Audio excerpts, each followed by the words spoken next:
Hey everybody, welcome to another video. After a long wait, I finally managed to put the edit together for the Vtubing and Content Creation panel that both Prawnzo and I hosted at Anthrocon back in July.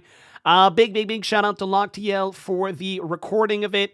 And a big thank you as well to Corgi Cam. Big shout out for hosting the first ever VTubing and Content Creation panel with me back at MFF 2023. If you're curious about that one, there'll be a link below in the comments.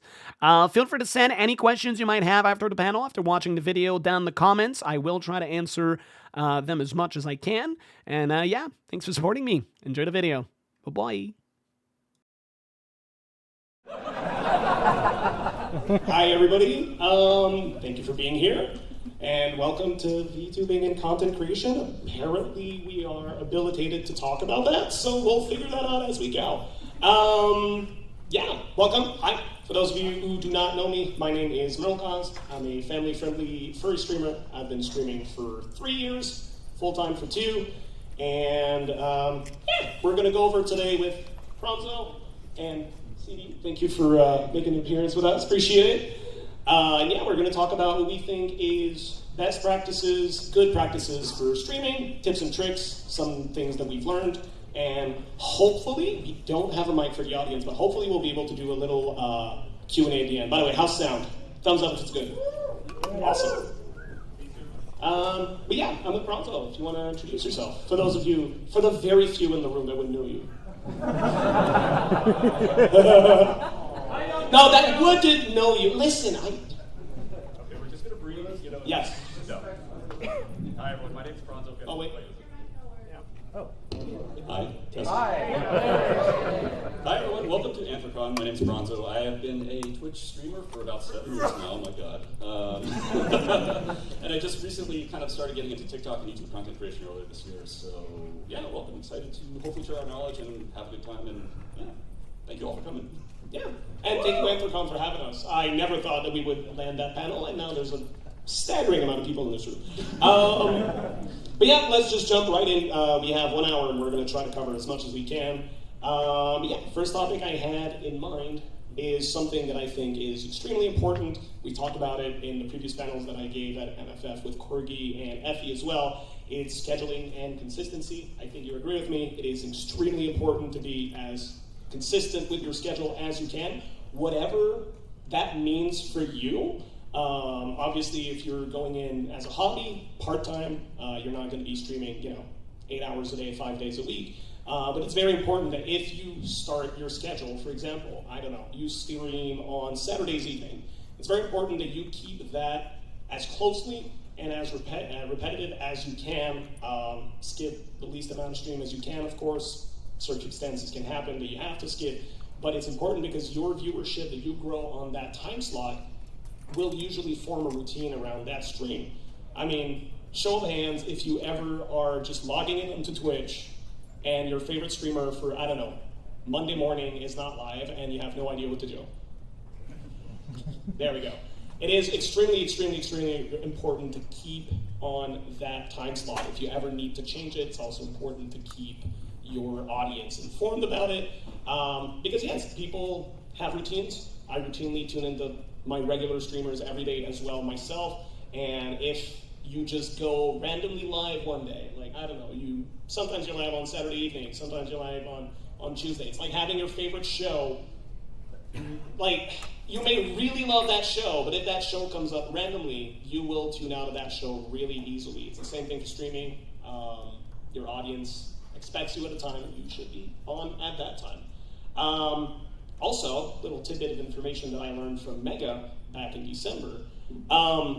Did you know that if you actually use the scheduling tool on Twitch, the inbuilt schedule, you don't have to name your stream, you just put in a time, I'm going to be live at that time, they actually will inform your viewers. They will send them a little reminder, hey, your streamer is going to be live tomorrow, and Twitch's algorithm is actually going to help push your stream a little bit as well through that. Use those tools. Use the Twitch tools for that. It's extremely important.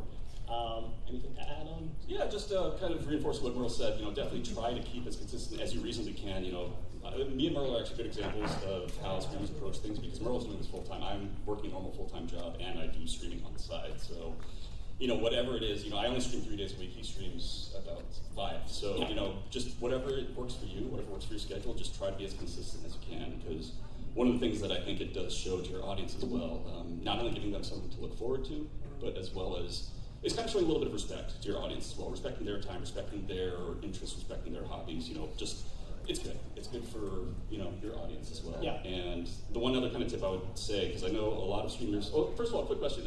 Raise your hand if you are a streamer. Okay, there's a lot. Now, how many of you raise your hand if you always feel bad or guilty about taking time off?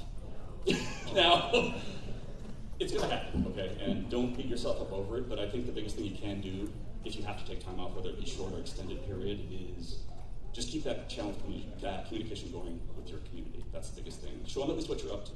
Like post a photo on Twitter or Discord, whatever it happens to be. Like, I'm not just ignoring you. It's about that respect that you show to your community and your audience. Just give them a little slice of, what's going on in your life. What are you up to? As long as it's not like, personal. It's being honest with your community as well. There are reasons why you would cancel a stream or not be on, or change your schedule. I don't know, maybe you change your night shift, the day shift, or whatever. It's keeping that honesty, keeping them informed, and it actually helps. Like, I was guilty of that earlier on, like, oh, should I really post my schedule? Like, should I really at everyone in the Discord telling them that this is the schedule for the week, like yet again, another week in a row? And repetition is actually not bad. It's really good, because that one time you mentioned the schedule on stream, they might have not been there to see you. Like, keep repeating what you're up to, what you're going to lead to with that schedule as well. If you're preparing events, hype that stuff up. Talk about it. Like, oh, you remember, like, I'm going to have, I don't know, like a birthday subathon, or I remember you're going to do some Pokemon soon, which is going to be very interesting. Keep talking about it. Let your audience know, because you never know when that audience is going to tune in or not. I see a hand. We will do Q&A eventually. I wanted to make a safety announcement. Oh. Hey guys, first off, there's still some more seats over here, but please do not block any of these doors, like not even the ones that are closed. You cannot stand in front of the doors. You can stand by the wall, the dark gray parts, but you cannot physically be in front of the doors. And please do not crowd the open doorway, because that creates a fire hazard, and the convention could get in trouble if it's found out that you're doing that. Perfect. So let's please continue to move to this side of the room, and do not block any of the doors. Thank you. Thank you very much. Thank you. Sorry to Oh, no worries. Thank you. That was good. That was a good point. I didn't realize that. So thank you. But yeah, it's extremely important to stay on top of things, stay honest with that. And yeah, I mean, for example, I'm a daytime streamer. I've been a daytime streamer for many years, 2 years. And like, people expect me to be there in the daytime. Like, it could be fun to do, I don't know, something special during an evening stream, but being consistent in that morning really shows, and people will consistently show up if you're live at those times.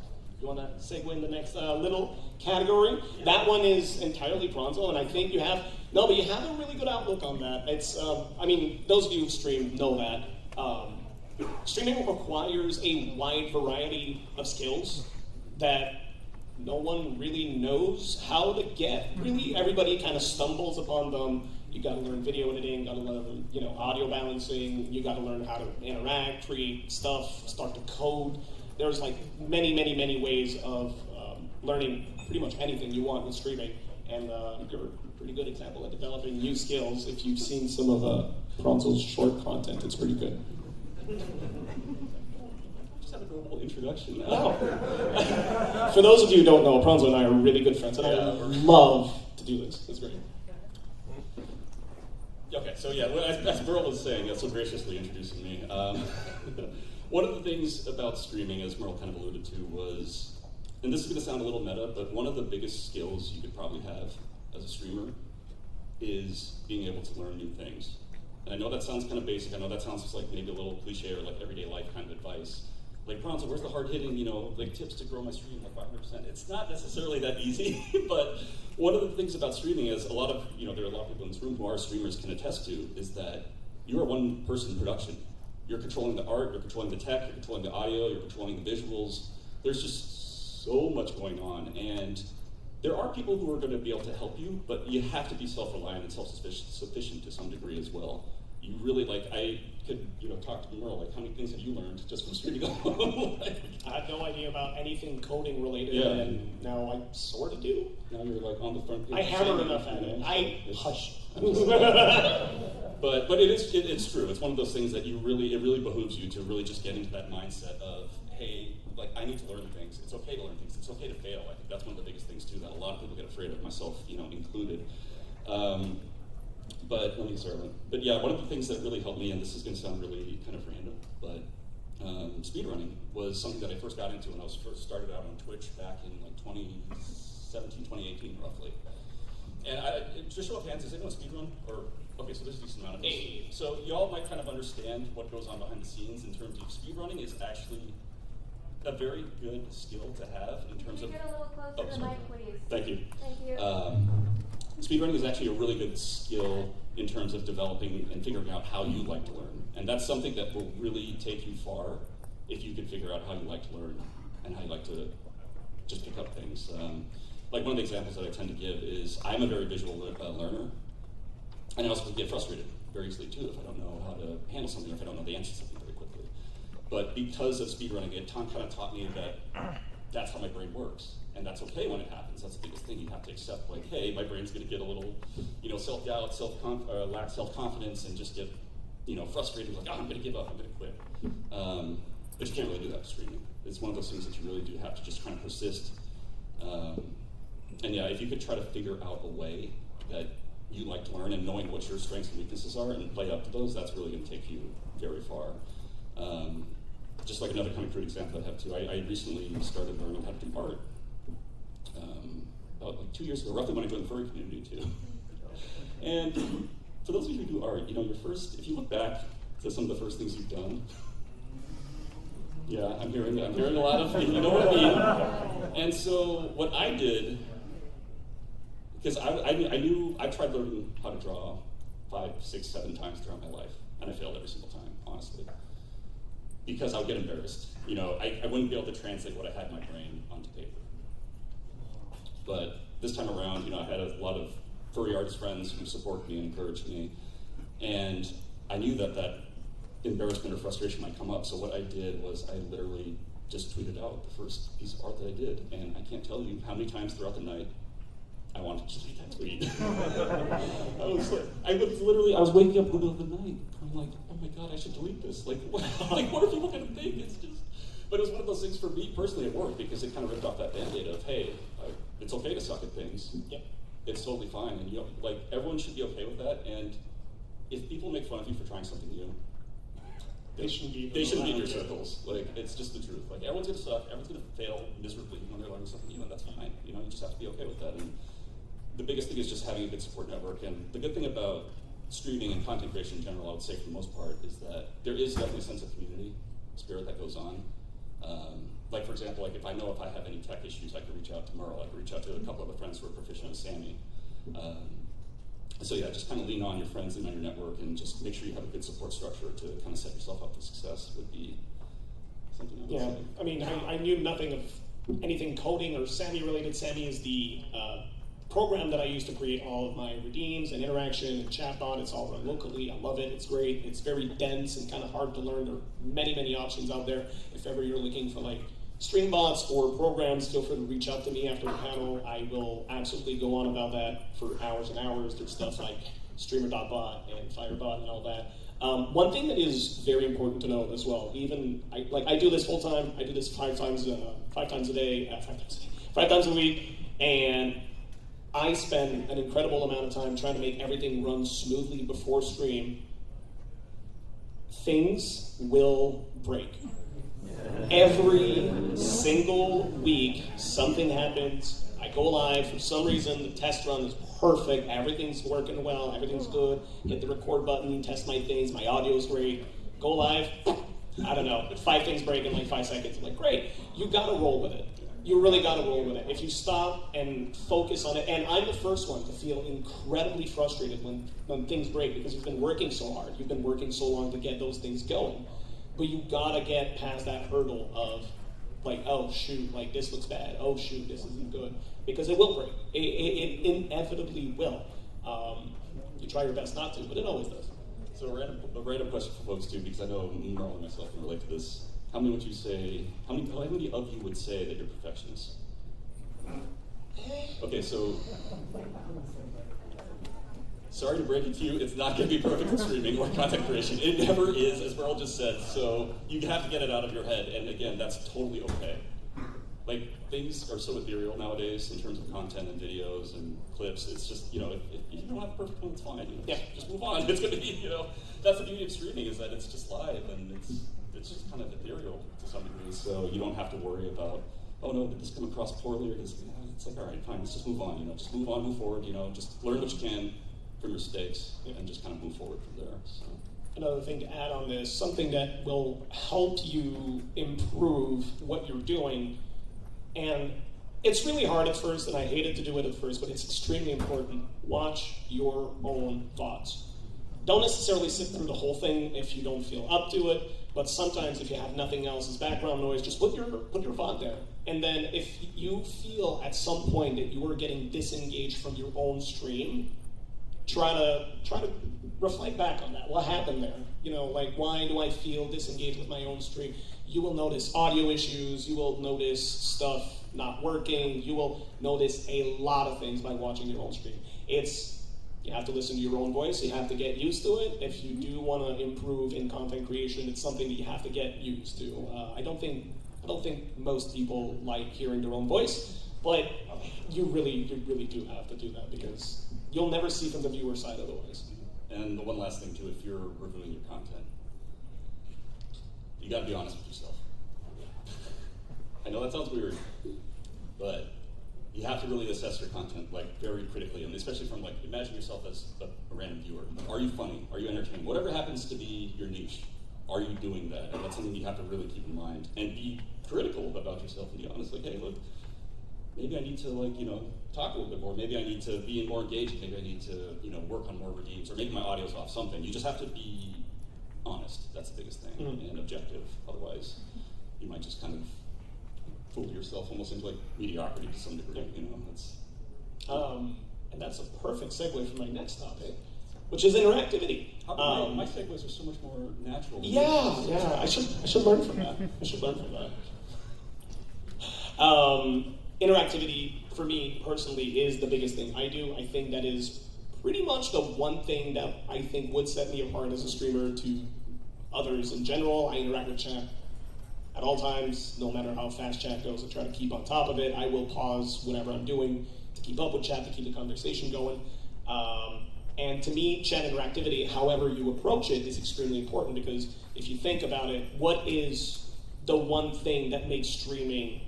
It is chat interactivity. I mean, I could go watch a show, I could go watch a movie, you don't get that interactivity. Streaming is really one of the only medium that you get that automatic feedback. I say hi to the performer will say hi back and forth, you can have a conversation, and I think that this is a major focus that you should have for you. Does it mean that y'all need to be a very loud fox on the internet like I am?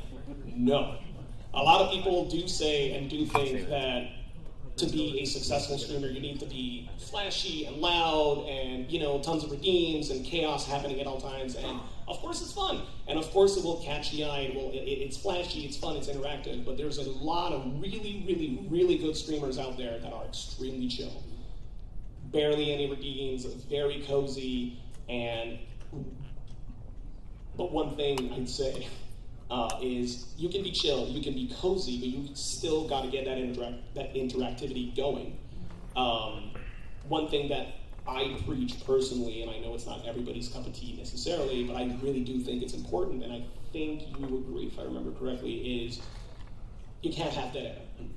You can't have dead air, because if someone new clicks on your stream that doesn't know you from someone else, they didn't get a recommendation or anything, they just randomly stumbled upon your stream, which is how most viewers will find you, how much time do you think you have to convince that person to stick around? You have roughly 3 to 5 seconds.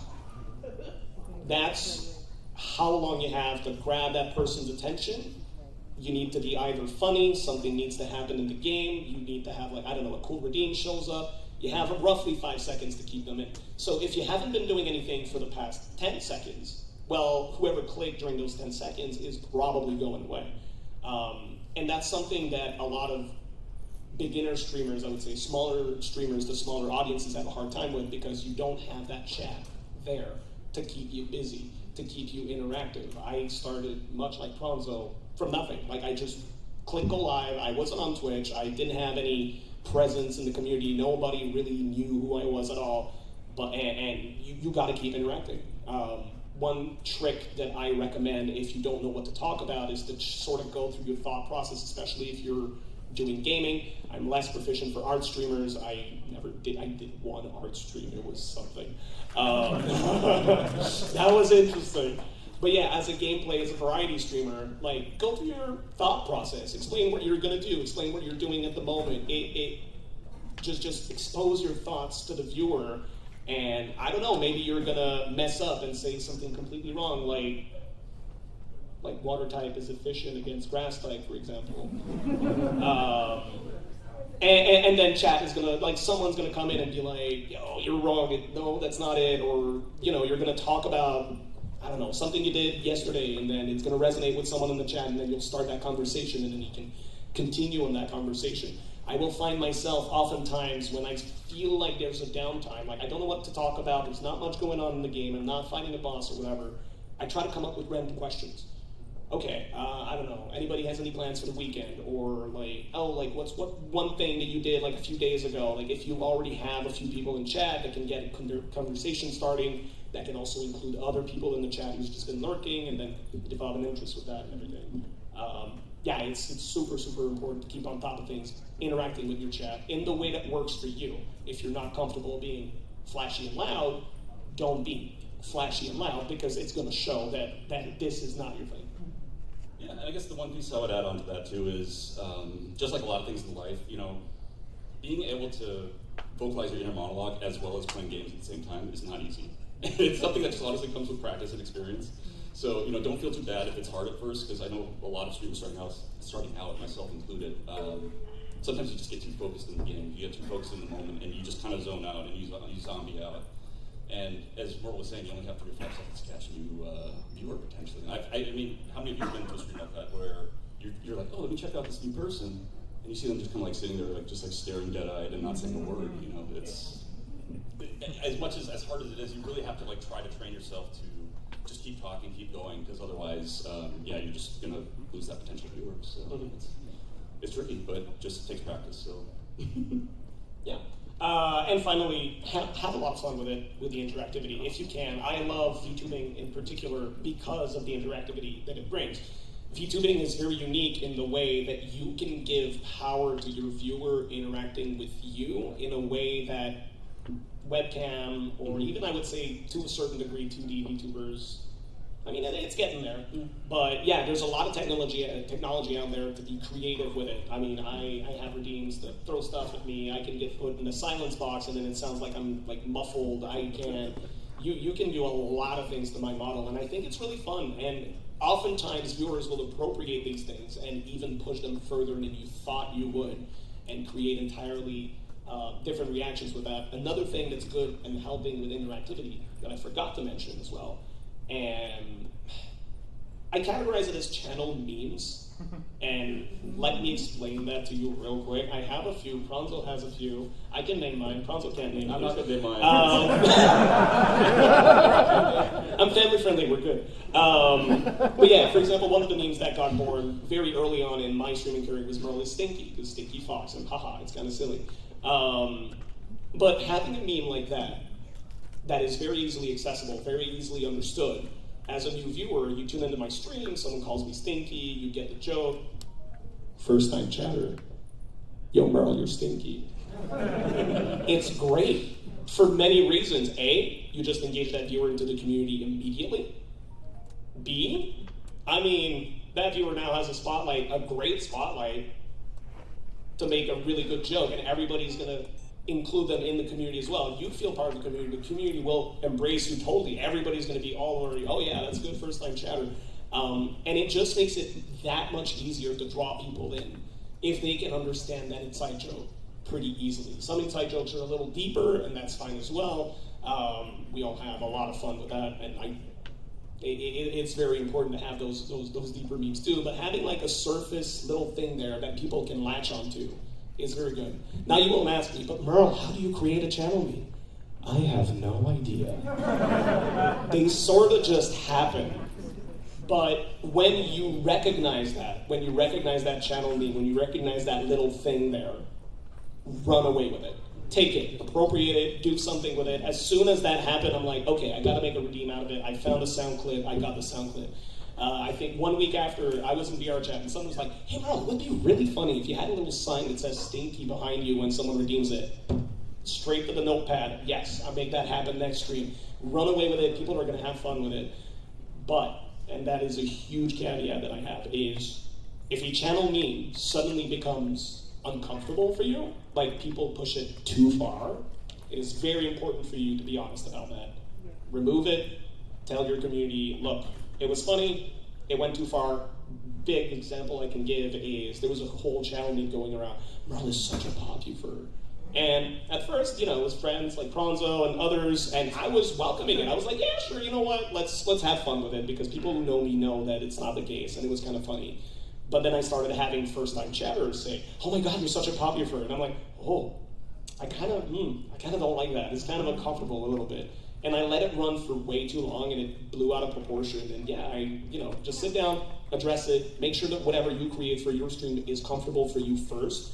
And if it was comfortable and it's not anymore, be honest about it, mention it. You need to be comfortable in your own space. It is incredibly important, no matter what level of interactivity you get out of it. You're gonna regret keeping it there otherwise. I don't want to encourage people calling Merle a poppy fur, but can we just appreciate the irony just for a second?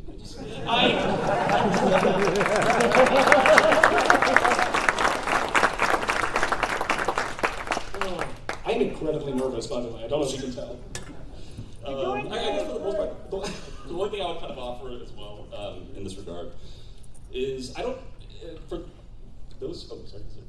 Sorry, can I just make that statement out? Oh yeah. If we can just clear the doors, just to make sure we're not standing in front of the doors. Yeah, please not stand in front of the doors. Yeah. You can stand along the far wall. You can come up to this front corner. Thank you. You cannot stand in front of any of the doors. None of the doors. Yeah, all the gray doors. So basically, if you can just move on to the side, that would be appreciated. Thank you. Can I do one more thing? Yeah. Hey guys, if you've got an empty seat next to you, raise your hand. Come on in. Don't be shy.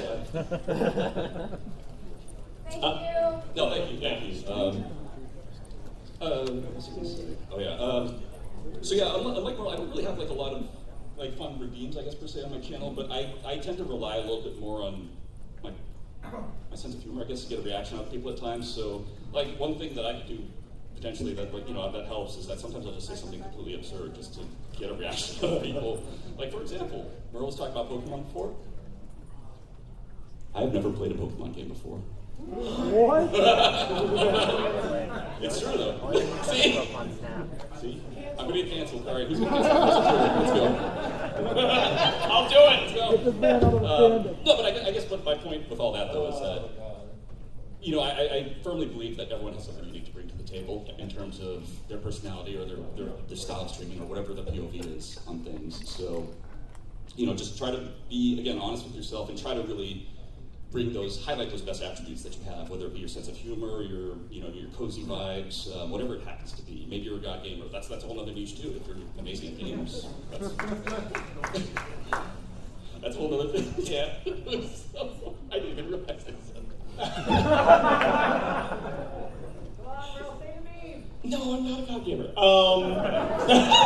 But in the end too, in the end, I think that's the beauty of live streaming Twitch is that it allows you to bring yourself to the stream, because if people just want to watch gameplay, they can just go watch a long play on YouTube. Yeah. Try to figure out what it is that you're bringing to the viewer, what your personality, where you shine, basically, and really try to emphasize and highlight that with your streams. And something I've heard from previous panels that we've given to is people sometimes ask me, I'm still trying to find what unique thing I can bring to streaming. And I wouldn't categorize as bring something unique, because with the amount of streamers that are streaming at all times, it is going to be incredibly hard for you to find that one unique thing. Bring yourself, do the best you can with what you have, but it doesn't have to be unique. I mean, I think I can speak for myself, Prawnzo, and probably most streamers I know. We're not doing anything really unique. I'm average at games at best. I'm kind of funny, I guess, but like I'm not, an A-list tier comedian or anything like that. It's just bring whatever you have, capitalize on your strengths. Capitalize on your strength, and try to grow that audience with whoever you are and however you are. Because if you try anything that is not yourself, I usually fail spectacularly from what I've learned. I tried to bring in things that are not me, and it doesn't work. Like, I set out to do family-friendly streaming because that's what I like to bring. That's what I used to do. I used to be a scoutmaster. I was a grade school teacher for a brief period of time that I quit very quickly. Shout out to any teacher in the audience, by the way. Y'all are awesome. Gosh, I couldn't do it. But yeah, and that's my personality that I brought to the table. Like, Prawnzo brings his own very unique sense of humor that I like your sense of humor. It's great. But like, if you would, but if you would bring like anything else than that, it would show. Like it would show immediately. One last thing here. I have a last topic, and I do want to do a quick Q&A. We have to vacate at like 10 minutes before, so we're going to try to wrap this up quickly so we can get to Q&A. One last topic is branding. I have a question for all the streamers in the audience. How many of you have a color palette? Good. Question number 2. How many of you have a color palette that are your Sona's color? Not necessarily a bad idea, but everybody who rose their hand right now, I would say go back to it and make sure that your Sona doesn't get blended into your color palette. I used to have an orange background with an orange fox. You can't really see the fox, you just see the background. Just something to keep in mind. Make sure that you go around your branding, make sure that everything works. Something that's really good for branding personally is, I think it's called complementary colors. I am not an artist, but for example, orange and blue works really well together. So my background is blue, my fox is orange. It makes it pop out, you see a little bit better. It's little things like that too that is gonna help grab the viewer's attention as well, in a way. It's not perfect. I mean, I'm no artist, but it's just something that I've noticed. Sometimes I will tune into a stream and I can't see the VTuber very well because branding is just exactly like that. I guess, one thing I would kind of add to, for context, actually, for people who don't know, I used to work in advertising marketing, actually, for a very long time. So the one thing I would kind of recommend, especially people if you're starting out, try to think of a little bit, it sounds a little cliche, but try to think about what your stream represents, and almost try to come up with either a mantra or a culture, or kind of like a mission goal or North Star, whatever. Again, I'm just throwing out all these stupid business words, but but basically, like for example, like my stream right now, I describe it as comfy, first, and wholesome. It's some weird combination of those three, but it's helpful because just having that kind of written down in that thought, it will pretty much guide a lot of your decisions and that you might face in the future. Like, what should I do with my content? Like, what should I do with my culture? What should I do with the vibe in my community? Like, how should I moderate it? It's, if you have that kind of North Star to think of and refer to, then it will help kind of shape and guide the rest of your decisions and help kind of build that culture into your community as well. So. Last piece of advice for branding here. What do you think is the best advertisement you can get for your own stream on Twitch? Word of mouth. Emotes. If you have access to them, if you have affiliate on Twitch, your emotes are great advertising. I definitely recommend, if you can get emotes, either made from you, if you have a friend, an artist, if you can commission emotes, however you go around them. I think it's really, really important to have emotes. Use those emote slots. Also, a piece of advice that is not exactly very well known, if you use Twitch's integrated alert system, which is on your dashboard, you get 2 free emote slots, which is not to scoff at, especially if you're starting as an affiliate, you have 5, well, you bump that up to 7 right away. It's very important. The amount of times I've checked out a streamer myself because that emote looks adorable, I gotta check out what they do, is staggering. I've met a lot of people that way. It's very, very important to keep those and have those as soon as you can, reliably. And just kind of mirroring what Merle says, well, I mean, I think we could both attest, maybe Greg actually as well too. How many people come into your stream going, oh gosh, I love your emotes, I wanted to see what, where they came from, so. I do it all the time. Yeah, it's very, very common. And so, yeah, I would say, I know it's not necessarily easy, it can be potentially expensive at times too, but emotes are probably one of the bigger investments that you can make, like where you really want to make sure you pick an artist that you like and their style represents what you're looking for. Whether it be more, cartoony, whether it be more like realistic, whatever it happens to be in your case. But definitely put a lot of thought into who you work with to get your emotes. Absolutely. Consistency is very important in emotes too. If you can have a recognizable style for your emotes that is as consistent as you can across the board, it's even better as well.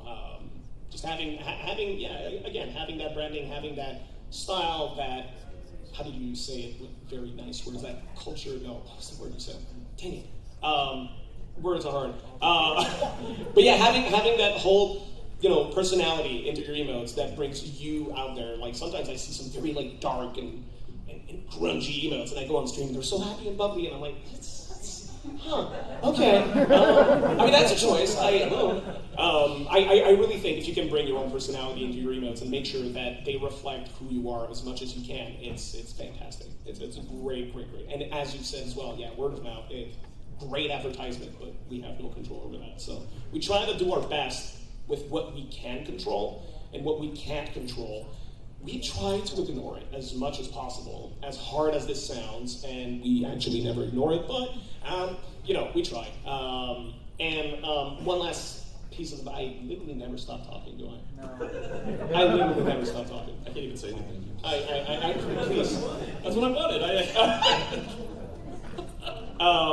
What was I about to say? Sorry. I completely forgot.